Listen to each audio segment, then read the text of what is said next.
A game turned serious. The sun hung low in the sky, casting a golden light over the Johnson family's backyard. It was a perfect Saturday afternoon, the kind where the air is thick with the promise of fun and adventure. Emily Johnson, at the wise age of 10, was spending the day looking after her younger brother, 6-year-old Aaron. Their parents had a lot to prepare for. They were hosting a family gathering that evening and had asked Emily to keep an eye on Aaron while they worked on getting everything ready. Emily loved being a big sister. She took her responsibility seriously, and even though she sometimes missed the freedom of playing with her friends, she knew how much her parents relied on her. Today was no different. She had spent most of the afternoon making sure Aaron didn't get into trouble, even though keeping up with his energy was exhausting. He darted around the yard like a small whirlwind, and Emily found herself constantly calling after him. "Don't go too far," she yelled, though she knew he was usually good about listening. Aaron had a mischievous side, but he also adored his big sister and loved their time together. At this particular moment, Aaron had decided to start a game of hide and seek, his absolute favorite. They had been playing for a while, with Emily finding him behind trees and under the porch. Now it was Aaron's turn to hide again, and Emily stood near the large oak tree in the middle of the yard, covering her eyes with her hands as she counted loudly. 10, 11, 12. Her voice echoed across the lawn as she heard the sound of Aaron's little footsteps scampering off into the distance. At 20, she yelled, "Ready or not, here I come," and opened her eyes, scanning the yard for any sign of movement. The yard was quiet, aside from the occasional rustle of leaves in the wind. Emily checked the usual spots: behind the shed, inside the playhouse, and around the side of the house near the garden. But there was no sign of Aaron. She furrowed her brow, feeling a small twinge of worry, but pushing it aside. He must have found a really good hiding spot this time. Emily continued her search, calling out, "Aaron, I'm coming to find you." But the longer she looked, the more uneasy she became. She checked behind the tall fence that lined their yard and even inside the chicken coop where Aaron sometimes liked to sneak in and pretend to be a farmer. Still, no Aaron. It wasn't like him to stay hidden for this long. He usually couldn't contain his giggles, especially when he thought he had outwitted Emily. But now there was only silence. The playful atmosphere of the afternoon seemed to shift as Emily's heart began to race. Something wasn't right. Her eyes scanned the yard one more time, and that's when she noticed it. The family car parked at the edge of the driveway, windows rolled up tightly. The car had been sitting there all day under the hot sun. A sudden cold fear gripped her as a horrifying thought crossed her mind. Could Aaron be inside? Without thinking, Emily sprinted toward the car. Her feet pounded against the ground, and her breath came in short, frantic bursts. As she reached the car, she pressed her face against the driver's side window, peering into the back seat. The sight that greeted her made her blood run cold. There, slumped against the back seat, was Aaron. He looked pale, his face flushed and covered in sweat. His eyes were closed, and his small chest rose and fell in shallow breaths. The car had become an oven in the afternoon heat, and Aaron was trapped inside, his tiny body struggling against the oppressive warmth. Emily's heart pounded in her chest, a mixture of panic and fear swirling inside her. She tugged at the door handle, but it was locked. She ran to the other side, frantically pulling at the rear door, but it wouldn't budge either. Her little brother was trapped inside, and she couldn't get to him. For a moment, Emily froze, overwhelmed by the situation. Her first instinct was to scream for help, to run inside and find her parents. But she remembered the look on her mother's face earlier that day when she had asked Emily to watch over Aaron. "You're such a great big sister, Emily," her mother had said with a smile. "I know I can trust you to keep an eye on him." Those words echoed in Emily's mind now, even as fear threatened to paralyze her. She had to do something. She had to save Aaron. But how? She was only 10 years old. She wasn't strong enough to break the window, and she didn't have the keys to the car. The thought of leaving Aaron alone in that heat, even for the few minutes it would take to run inside, felt unbearable. Then she remembered something her dad had told her once during a family safety talk. In an emergency, don't waste time panicking. Think clearly and act fast. Emily forced herself to take a deep breath, trying to calm the storm of emotions inside her. She looked around the yard, searching for anything that could help. Her eyes landed on a small rock near the flower bed. It wasn't much, but it might be enough to break the window. She grabbed the rock, her hands shaking as she ran back to the car. She aimed for the corner of the window where her dad had once said it was the weakest, and with all the strength she could muster, she hurled the rock at the glass. It bounced off with a dull thud, leaving only a small crack. "No!" Emily cried out, her voice shaking with desperation. She tried again, hitting the window harder this time. The crack grew, spidering across the surface of the glass. With one final desperate swing, the window shattered. Glass rained down inside the car, and Emily didn't waste a second. She reached in through the broken window, unlocking the door and pulling it open. The heat hit her like a wave, and the air inside the car felt suffocating. "Aaron," she cried, scrambling into the back seat and shaking his shoulder. "Aaron, wake up." He stirred slightly, his eyelids fluttering, but he didn't wake. His skin was burning hot to the touch, and Emily knew she had to get him out of there fast. With strength she didn't know she had, she unbuckled his seatbelt and pulled him into her arms. The weight of his limp body terrified her, but she didn't stop. She carried him out of the car and toward the shade of the large oak tree, laying him gently on the cool grass. Emily knelt beside him, brushing the sweat-soaked hair from his forehead. "Aaron, come on," she whispered, her voice cracking with emotion. "Please, wake up." His eyes fluttered open just barely, and for a moment they locked with hers. She could see the exhaustion in his gaze, the way his little body had been fighting against the heat. Tears welled up in Emily's eyes, but she blinked them away. There was no time for crying. She had to help him. Emily ran to the garden hose, turning it on and letting the cool water flow into her hands. She raced back to Aaron, gently wetting his face and arms, trying to cool him down. She could hear her parents moving inside the house, but she didn't want to waste time calling for them yet. "Aaron, just stay with me, okay?" she whispered, her voice trembling. Aaron coughed weakly, his chest rising and falling with shallow breaths, but he was alive. He was awake, and Emily knew deep down that she had done the right thing. As the minutes ticked by, her parents would come rushing out, alarmed by the shattered glass and the sight of the children under the tree. But for now, it was just Emily and Aaron, and she knew she had saved him. The weight of responsibility. The dinner party had come and gone. A few days had passed since Emily's brave rescue, but the events of that day still weighed heavily on her mind. Every time she saw Tommy, she felt a mix of pride and lingering fear. She had saved his life, but what if something had gone wrong? She couldn't shake the image of her little brother lying limp in the hot car, his face pale and sweaty. It haunted her at night and crept into her thoughts during the day. On the surface, everything seemed normal again. Tommy was back to his usual energetic self, bouncing around the yard and laughing as if nothing had happened. Their parents had thanked Emily over and over, telling her how proud they were of her quick thinking and bravery. "You are amazing, Emily," her father had said, his voice thick with emotion. "You saved your brother's life." Emily had smiled and nodded, but inside she felt a deep sense of unease. It wasn't just the rescue itself that troubled her. It was the weight of the responsibility she now carried. For the first time, Emily truly understood what it meant to be a big sister. It wasn't just about playing games or keeping Tommy entertained. It was about protecting him, sometimes from dangers she hadn't even considered. That realization left her feeling both empowered and overwhelmed. One afternoon, as the autumn leaves began to turn shades of orange and red, Emily sat alone in the backyard, her thoughts heavy. She stared at the spot where the car had been parked that day, replaying the events in her mind. What if she hadn't noticed Tommy in time? What if she hadn't been able to break the window? The what-ifs were endless, and they gnawed at her constantly. Her mother found her sitting there, lost in thought. "Hey, sweetie," she said softly, taking a seat beside Emily on the grass. "You've been really quiet the last few days. Is everything okay?" Emily shrugged, unsure how to put her feelings into words. "I guess," she mumbled. Her mother gave her a knowing look, a kind that only a parent can give. "You know it's okay if you're still shaken up about what happened. It was a really big deal. You went through something very scary, and it's normal to feel a little off afterward." Emily looked up at her mother, her eyes welling with tears she hadn't realized were there. I don't know. I keep thinking about what could have happened. What if I didn't find him in time? What if I couldn't get him out? It's like it was all my fault." Her mother's expression softened with sympathy. "Oh, sweetheart," she said, pulling Emily into a hug.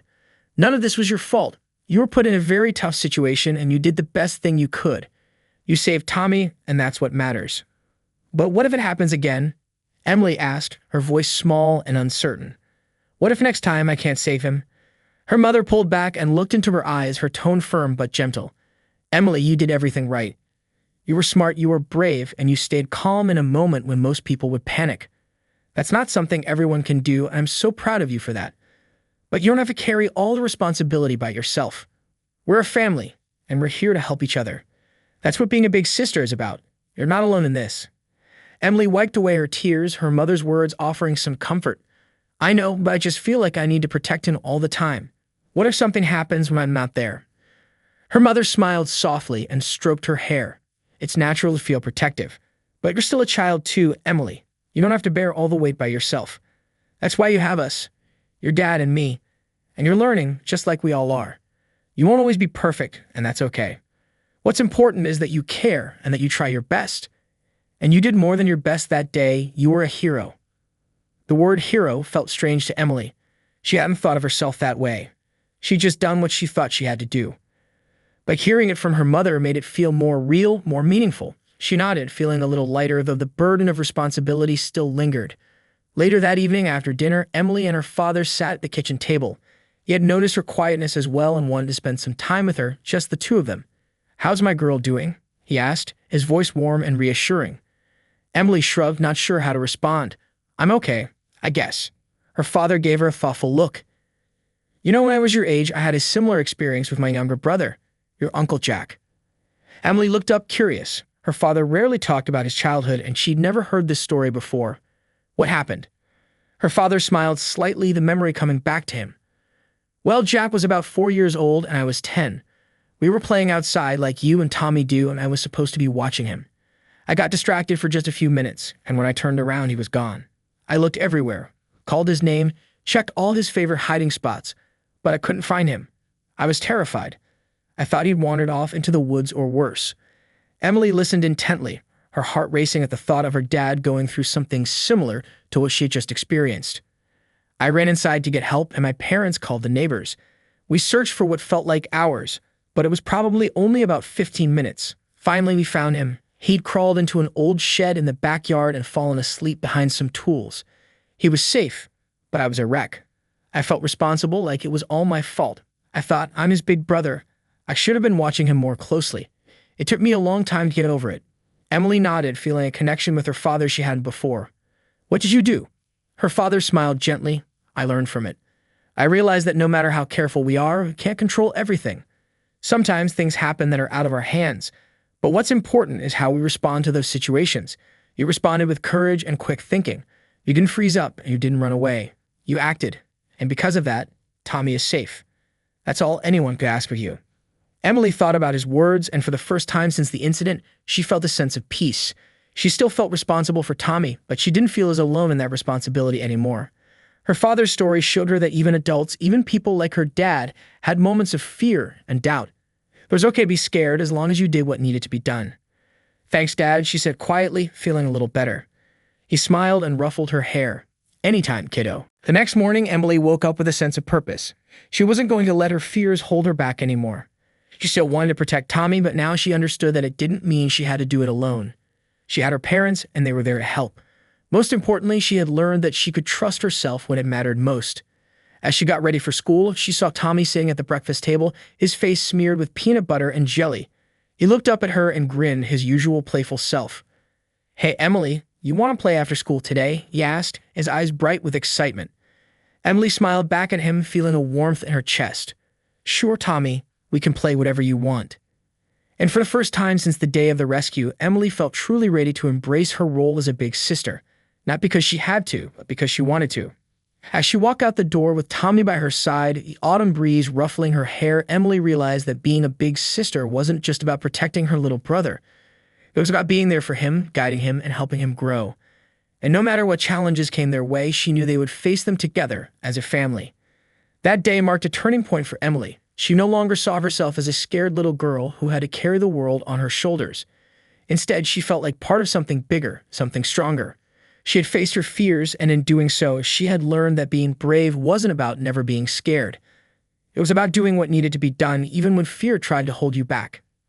As the days passed, Emily grew more confident in her role as a big sister. She still worried about Tommy from time to time, but now she knew that she didn't have to do it all on her own. She had her family, and together, they could handle anything that came their way. And if there was ever another moment when Tommy needed her, Emily knew without a doubt that she would be ready. "You said, continue with part 3 more unique and lengthy." ChatGPT said, ChatGPT. Part 3, new bonds and unseen challenges. As weeks passed, the chill of early winter settled into the town. The trees were almost bare now, their once vibrant leaves scattered across the lawns and sidewalks, leaving a carpet of brown and gold. Life had mostly returned to normal for Emily and her family, though something inside Emily had shifted since that day she saved Tommy. Emily had become more watchful. She found herself always keeping an eye on Tommy, even when their parents were around. It wasn't an obsessive vigilance, but a quiet sense of responsibility that had settled in her bones, but she also felt more deeply connected to her little brother. Before the incident, Tommy had just been the playful, sometimes annoying kid who followed her around. Now she saw him differently. She understood how fragile life could be, how easily things could go wrong, and that knowledge made her more protective of him, but also more patient and kind. One evening after dinner, the family gathered in the living room, warming themselves by the fireplace. It was one of those rare nights when everyone seemed content. No distractions, no arguments, just the simple comfort of being together. Tommy had sprawled on the rug with his toy dinosaurs, roaring and making them clash in imaginary battles, while Emily curled up in an armchair with a book. "Tommy, want me to read you a story?" she asked, looking up from her own book, catching her brother's attention. Tommy's eyes lit up. "Yeah, a dinosaur one?" Emily laughed softly. "Sure, I'll make one up. You get to pick the dinosaur." Tommy eagerly crawled over and handed her his favorite, an orange T-Rex with chip paint and one missing arm. "Rexy, he's the strongest." Emily nodded, tucking her legs under her as Tommy climbed up beside her. She began weaving an imaginative tale about Rexy, who traveled through time to fight off dragons, protect kingdoms, and make unlikely friends with ancient knights. Tommy was captivated, his eyes wide with excitement as Emily spun the story. But as they sat there, Emily couldn't help but notice her parents watching them with a mix of pride and something else she couldn't quite place. Maybe relief. Since the incident, their mom and dad had been extra attentive, checking on Tommy more often, making sure the house was extra safe, and always ensuring Tommy wasn't left alone for long. It was like everyone in the family had felt the weight of that near tragedy. One Saturday afternoon, the air sharp with the coming winter, Emily decided to take Tommy to the park. Their parents had a lot to do around the house, and it felt like a good way to give them some time alone and to keep Tommy busy. The park wasn't far, just a few blocks down, and they had been going there for years. The playground, though small, was a world of adventure for Tommy, and Emily loved watching him run wild, his energy endless. The walk to the park was filled with Tommy's nonstop chatter. He talked about school, dinosaurs, and the latest episode of his favorite show, Super Dino Rangers. Emily listened patiently, smiling at his enthusiasm. "Do you think I could be a Dino Ranger one day?"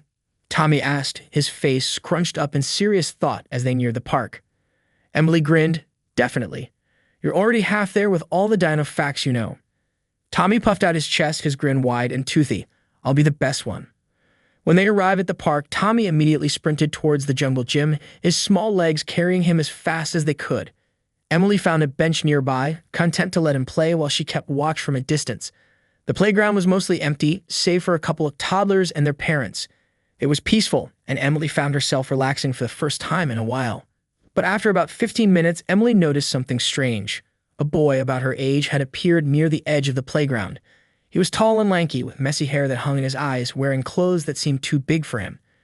At first, he was just standing there, watching the other kids play.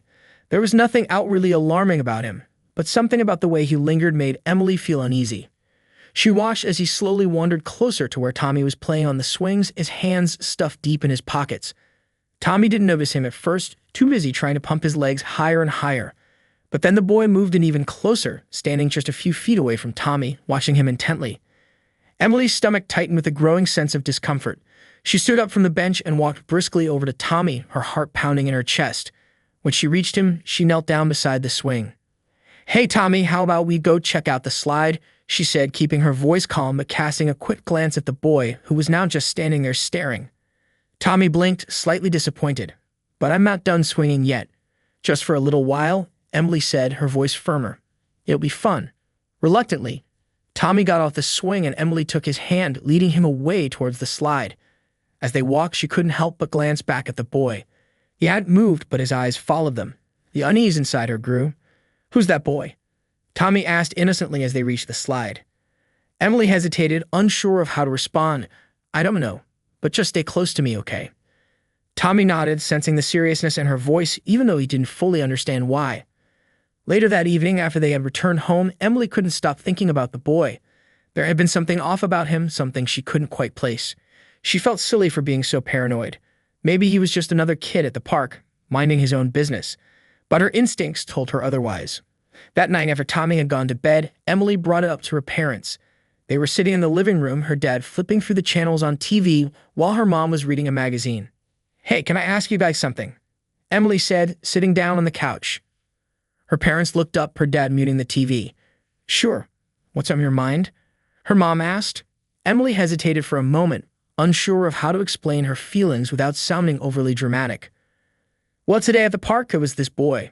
He was just standing there, watching the kids, especially Tommy. I don't know. It felt weird, like he was just staring at him, and it made me uncomfortable. Her dad frowned, sitting up a little straighter. What do you mean? Was he talking to Tommy or bothering him? Emily shook her head. No, not exactly. He didn't say anything, but he was really close to the swings just watching. It gave me a bad feeling. Her mom exchanged a glance with her dad, her face growing serious. Did you tell anyone? Like one of the parents or someone else at the park. Emily shook her head again. No, it didn't seem that bad at first. I just took Tommy and left the swings. But I don't know. I can't stop thinking about it. Her dad sighed, rubbing his chin thoughtfully. Well, you did the right thing by staying close to Tommy. Sometimes you have to trust your gut in situations like that.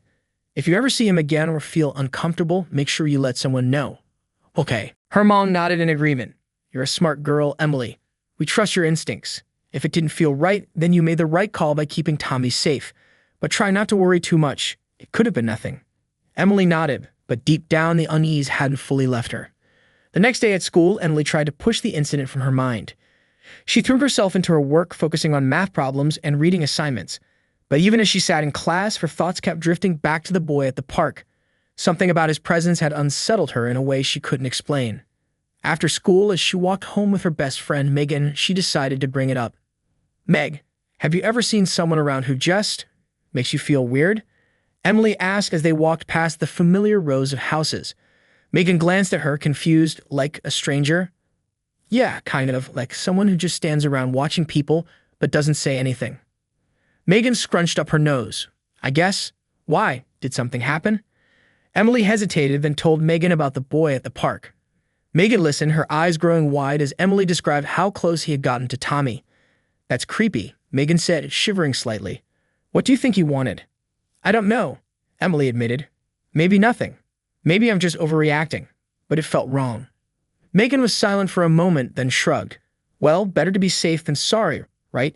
You should definitely keep an eye out. You never know with people these days. Emily nodded, grateful for Megan's support.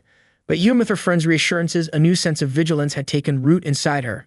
Days passed, and Emily couldn't shake the feeling that something was going on. Something she couldn't quite put into words. She found herself scanning the streets as she walked to school, watching the playground more closely. You said, continue with part 4 more unique and lengthy. ChatGPT said, ChatGPT. Part 4, Shadows in the Snow. The first snow of the season fell overnight, turning the town into a wonderland of white.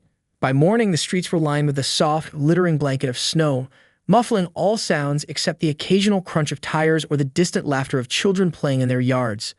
Emily woke up to the sight of heavy snowflakes drifting outside her window, thick and slow like tufts of cotton. For a moment, the beauty of it all made her forget the strange tension she'd been carrying since the park incident. It felt like a fresh start, a chance to leave the unsettling memory behind. Snow day.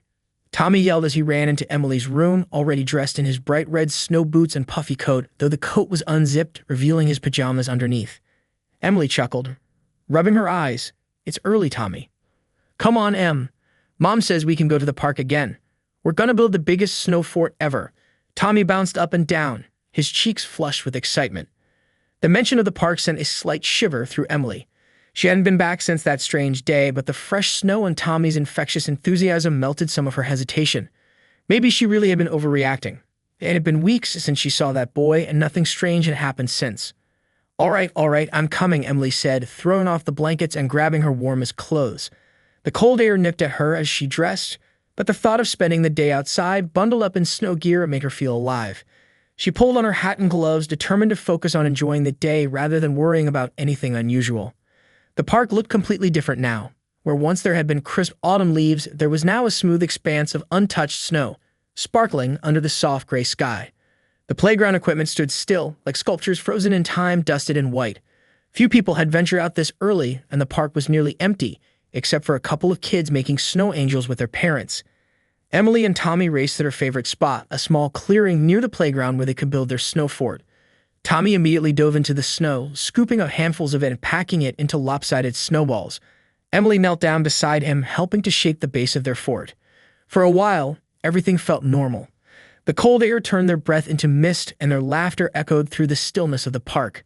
Emily even started to let her guard down, focusing on helping Tommy create the tallest, most impenetrable snow wall they could manage. But as the sun began to climb higher in the sky, casting long shadows over the snow, Emily noticed something, or rather someone, out of the corner of her eye. At first, it was just a figure, far off near the edge of the park, standing beneath a snow-covered tree. They were bundled up in a thick coat and a woolen hat, their face obscured by the distance. Emily tried to ignore it, but an uneasy feeling settled in the pit of her stomach, the same feeling she had weeks ago at the swings. She tried to brush it off. It could be anyone. A parent waiting for their kid or someone enjoying the snowfall like they were. But as the minutes ticked by, Emily noticed that the figure wasn't moving. They stood there perfectly still, almost as if they were watching. Emily's hands, once warm from building snow walls, suddenly felt cold. "Hey, Tommy," she said, trying to keep her voice casual. "Want to go check out the slide again? I think the snow will make it really fast today." Tommy was too busy packing snow into the walls of their fort to notice her nervousness. "No way. We haven't finished the fort yet. I'm making it huge." Emily bit her lip, glancing back toward the figure. They hadn't moved an inch. She couldn't see their face, but something about the way they stood, too still, too patient, made her pulse quicken. Was it the same boy from the park that day? It couldn't be, could it? "Tommy," she said again, more urgently this time, standing up and brushing the snow from her knees. "Let's just go to the slide, okay? I'll race you." Tommy finally looked up, frowning. "But why? We're almost done. Please, Tommy, just trust me, okay?" The seriousness in her voice made Tommy stop arguing. He stood up, confused but obedient, and Emily grabbed his hand, pulling him toward the slide on the far side of the playground. As they walked, Emily glanced over her shoulder, her heart pounding. The figure had started moving, slowly, deliberately. They were walking toward them now, their boots crunching in the snow, leaving deep footprints in their wake. Emily tightened her grip on Tommy's hand, picking up her pace. What's wrong?" Tommy asked, his voice small and scared now, sensing her anxiety. "Just, let's get closer to the other kids, okay?" Emily said, trying to sound calm, but her heart was racing. They reached the slide, and Tommy scrambled up the ladder, but Emily stayed at the bottom, watching the figure. They had stopped again, halfway across the park, standing at the top of a small hill, their breath visible in the cold air. Now that they were closer, Emily could see their face. It was a boy, but not the same one from the swings. This one was older, maybe in his late teens, with a pale, almost sickly complexion and dark eyes that seemed to lock onto hers with unsettling intensity. "Emily, I'm going down," Tommy shouted from the top of the slide, oblivious to what was happening. Emily's mind raced. Should she go to the other parents at the park? Should she call her mom? Every instinct in her body screamed at her to get out of there, but she didn't want to scare Tommy or draw attention to them. Then, to her surprise, the boy turned away. He didn't leave the park, but he walked slowly toward the trees at the edge, disappearing into the shadows of the snow-covered pines. Emily let out a breath. She hadn't realized she was holding her body trembling with a rush of adrenaline. Tommy slid down the slide, laughing, completely unaware of what had just happened. Emily forced herself to smile as he landed in the snow, trying to hide her fear. "That was fun. Can we do it again?" Tommy asked, his cheeks red from the cold. Emily shook her head. "No, I think we should head home now. I'm getting kind of cold." Tommy groaned in disappointment, but Emily didn't give him a choice this time. She took his hand again and led him out of the park, walking quickly, glancing back every few seconds to make sure the boy hadn't returned. Back at home, Emily couldn't shake the feeling of unease that had settled deep in her chest. She hadn't told her parents about the boy at the park yet, not wanting to worry them again after the first incident. But now it felt like something was building, like the strange occurrences were more than just coincidence. That night, as she lay in bed, staring at the ceiling, Emily's mind raced. Who was that boy? Why had he been watching them? And was it connected to the first boy she had seen weeks ago? Her thoughts spiraled into uneasy dreams where shadowy figures watched her from the edges of her vision, always there but never close enough to touch. She woke up several times during the night, her heart pounding in the darkness, convinced that someone was standing outside her window, only to find nothing but the swirling snow and the faint light of the street lamp. The following morning, as Emily sat at the breakfast table with Tommy, her mom and dad were busy getting ready for the day. Emily wanted to bring up what had happened at the park, but she wasn't sure how. Part of her still felt like maybe she was imagining things. Maybe her mind was playing tricks on her. But then her mom came into the kitchen, her face unusually serious, holding her phone. "Emily, can I talk to you for a second?" Emily's stomach dropped. "Sure. What's up?" Her mom sat down across from her, lowering her voice. "I got a call from Mrs. Pearson this morning. She said she saw something strange yesterday when she was walking her dog near the park." Emily's heart raced. "What do you mean?" "She said she saw a boy standing near the playground, just watching the kids. She thought it was odd because he was alone and he stayed there for a long time without moving. Emily's mouth went dry. Was he wearing a black coat with a hat? Her mom blinked, surprised. How did you know? I saw him too, Emily whispered, her voice barely audible. Her mom's eyes widened and she leaned forward, her voice tense. Why didn't you say something? I didn't know if it was a big deal. He didn't do anything, he just watched. Her mom's expression softened, but the worry in her eyes didn't fade. Emily, if you ever see him again, you need to come home right away. Or find an adult. Do you understand? Emily nodded, her heart pounding. Yeah, I understand. But deep down, she knew that something more was going on. Something she couldn't quite explain. And as much as she tried to convince herself that it was just a random boy in the park, the silent watcher. The next few days passed quietly, but Emily's mind couldn't rest. The image of the boy in the snow, standing on the hill with his dark eyes fixed on her, haunted her. She had become more cautious, her every move shadowed by a growing sense of unease. Every time she left the house, she glanced over her shoulder, half expecting to see him lurking in the distance, watching. At school, she found it hard to focus. Her teachers noticed her distraction, but no one pressed her about it, assuming it was just the restlessness that often came with the long winter months. Megan, her best friend, had tried to cheer her up with gossip and funny stories, but even that couldn't shake Emily from the strange feeling that something wasn't right. One afternoon during lunch, Megan finally asked her directly, Hey, are you okay? You've been acting super weird lately. Emily hesitated, poking at her sandwich. It's just, something happened at the park. Megan leaned in, curious. What happened? Did you see that creepy boy again? Emily nodded, her voice low so that no one else at the table could hear. Yeah, but it wasn't the same boy from before. It was someone else. He was just standing there, watching me and Tommy. It was strange. Megan's eyes widened. That's so weird. Have you told anyone? Emily nodded. I told my mom, but she just said to be careful and come home if I ever see him again. It's just, she paused, trying to find the words for what she was feeling. It's like, I don't know. It feels like more than just a random kid hanging around. Like he's watching us on purpose. Megan frowned, considering this. You think he's following you or something? I don't know, Emily admitted. But it feels like it. Megan was quiet for a moment before she spoke again. Maybe you should tell someone else, like the police or a teacher. What if he's dangerous? Emily bit her lip, unsure. I don't know if I'm overreacting. He didn't do anything, just stood there. But he's creeping you out, Megan said firmly. That's enough of a reason to say something. You don't want to wait until something happens. Emily nodded, though she wasn't sure what she would say. Yeah, maybe. I'll think about it. That evening, as Emily and Tommy sat in the living room watching cartoons, a storm began to roll in. The wind howled outside, rattling the windows, and fat snowflakes swirled in the gusts. Emily stared out the window, her eyes searching the darkness beyond the glow of the street lamps.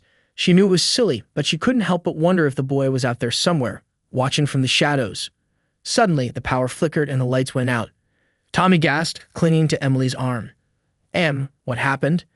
Don't worry, Emily said, her voice steady even though her heart had jumped. It's just the storm. The power will come back on soon. Their parents had gone to the grocery store earlier and weren't home yet, leaving Emily in charge.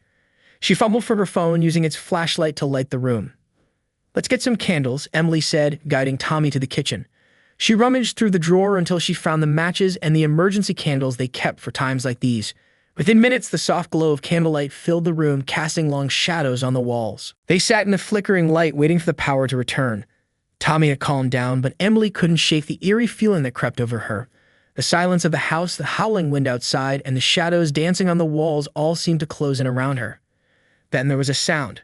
A faint, deliberate knock at the front door. Emily froze. It was slow, methodical, 3 distinct knocks that echoed through the house. Her heart raced, and she instinctively pulled Tommy closer to her. Em, who is it? Tommy whispered, his voice trembling. I don't know, Emily replied, her throat dry. They waited, neither of them moving. The storm raged outside, but the knocks came again. This time louder, more insistent. Emily's mind raced. Her parents weren't supposed to be back for another hour, and no one else ever came by this late, especially not in the middle of a snowstorm. She thought of the boy at the park, the way he had stood so still, watching. Was it him? Had he followed them home? She grabbed her phone, her hands shaking. I'm going to check who it is, she said, her voice trembling. But stay here, okay? Don't open the door. Tommy nodded, wide-eyed, as Emily crept toward the front door. The knocks had stopped, but the sense of dread inside her had only grown stronger. She reached the door and peered through the peephole, holding her breath. There was no one there. For a moment, Emily felt a wave of relief. Maybe it was just her imagination playing tricks on her or the wind rattling the door. But as she turned away from the door, ready to go back to Tommy, she heard it again. This time, not a knock, but the faint sound of footsteps crunching in the snow outside. Her heart raced as she hurried to the window, peeking through the curtains. In the faint glow of the streetlight, she could just make out a figure, standing at the edge of their yard, half hidden in the swirling snow. It was the boy, the same one from the park. She could see him clearly now, his face pale against the dark winter night, his eyes locked onto the house. Emily's stomach twisted in fear. What was he doing here? Why was he watching them again? She backed away from the window, her heart pounding. She didn't know what to do. Should she call the police? Her parents? What if the boy tried to come to the door again? Just as she reached for her phone, the lights flickered back on, filling the house with light and warmth again. Emily's phone buzzed with a text from her mom. "Mom, we're on our way home. Be there in 10. How are you and Tommy?" Emily quickly typed back, trying to keep her voice calm for Tommy's sake. "We're fine. Just a little freaked out by the power outage." But she wasn't fine. Not really. When her parents returned, Emily didn't say anything about the boy. Part of her didn't want to worry them, and another part of her still couldn't believe it was happening.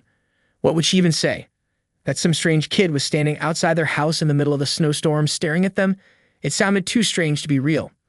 But the image of his face, pale and emotionless in the snow, stayed with her long after she had gone to bed that night.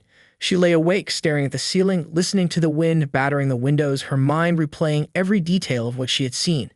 Every time she closed her eyes, she imagined him standing there again, watching, waiting. The next day, she resolved to figure out who the boy was. She couldn't keep living in fear, always wondering when he might show up again. During lunch at school, she pulled Megan aside. "Meg, I need your help," Emily said, her voice low but urgent. Megan looked up from her sandwich, her eyes wide with curiosity. "What's going on?" "It's about the boy I told you about, the one I saw at the park. I think he came to my house last night." Megan's jaw dropped. "What? Are you serious?" Emily nodded. "He knocked on our door, and when I looked out the window, he was standing in our yard just watching." Megan shivered. "That's so creepy, Em. You have to tell someone." "I know, but I don't know who he is. I don't even know where he's from or why he's following me." Emily hesitated before continuing. "I think we need to find out who he is." Megan blinked, caught off guard by Emily's determination. "You want to find him? Why?" "Because I need to know why he's watching us. I can't keep living like this, wondering if he's going to show up again. I need answers." Megan thought for a moment, then nodded. "Okay, but how are we going to find him? We don't even know where he lives." Emily had already thought about that. "We could ask around, see if anyone else has seen him. He's not exactly subtle, standing around like that. Maybe someone knows who he is." Megan still looked hesitant, but she nodded. "Okay, we'll start after school. We can ask the people who live near the park." That afternoon, Emily and Megan made their way back to the park, bundled up against the cold. The snow from the storm had been cleared from the sidewalks, but the air was still sharp, biting at their cheeks as they walked. The park was quiet, with only a few children playing, bundled up in heavy coats and scarves. They approached one of the houses near the edge of the park, a small brick house with a neatly shoveled driveway. Emily hesitated before knocking on the door, her heart racing. What would they even? Into the unknown? Emily's knuckles brushed against the cold wood of the front door as she knocked, her heart thudding in her chest. Beside her, Megan shifted nervously, pulling her scarf tighter around her neck to block the biting winter wind. They stood in front of a small brick house on the edge of the park, the snow around the steps neatly shoveled. It was the first house on their list, and both girls were unsure of what they were about to uncover. Moments passed in silence, and Emily felt a wave of anxiety rise in her chest. Maybe this was a bad idea. What would they even say? "Hi, we're looking for a creepy boy who stares at people in the park. Do you know him?" Before she could second-guess herself further, the door creaked open, and a middle-aged woman peered out, her face soft with lines but kind.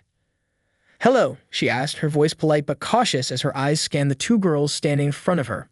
"Hi," Emily began, her voice wavering slightly. "I'm sorry to bother you, but I was wondering if you've seen a boy around here lately. Kind of tall, dark hair, pale skin.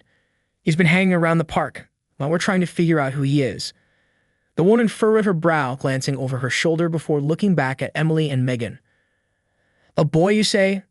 There are a lot of kids around here, but no. I can't say I've seen anyone who matches that description. Is he a friend of yours?" Emily shook her head quickly. "No, not a friend. More like someone who's been following me, watching me and my brother when we're at the park." The woman's expression shifted from confusion to concern. "That's very troubling, dear. Have you told your parents?" Yeah, Emily said, glancing at Megan for support. But we just want to know who he is. Maybe someone around here has seen him before. The woman stepped onto the porch, her arms crossing over her chest to shield herself from the cold. She looked toward the park, her eyes distant for a moment, as if she was searching her memory. Then she sighed.